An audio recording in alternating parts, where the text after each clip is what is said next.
Magandang umaga, ito ang News TV Live. Isang 4 na taong gulang na bata ang dinukot ng 2 armadong lalaki sa bayan ng Linamon sa Lanao del Norte. Nangyari ang pagdukot kahapon sa Purok 2 poblasyon. Isinakay raw ang bata sa isang motorsiklo patungong bundok. Batay sa investigasyon, umaga pa raw minamanmanan ng mga kidnapper ang bata. Nang makatsyempo ay tinangay nila ang bata sa tulong ng isang babaeng lookout. Naaresto ng mga pulis ang babaeng lookout na nakakulong na ngayon sa Linamon Police Station.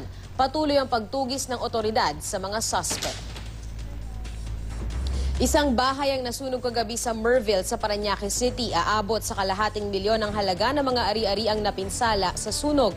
Tanging katulong lang ang nasa bahay nang maganap ang sunog.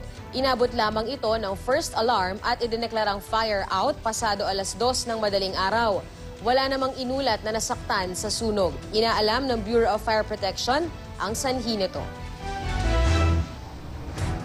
Para sa iba pang balita, bisitahin lang ang aming website at official social media accounts. Tutok lang dito sa GMA News TV para oras-oras. Alam mo, ako po si Lia Manyalak del Castillo. Magandang umaga.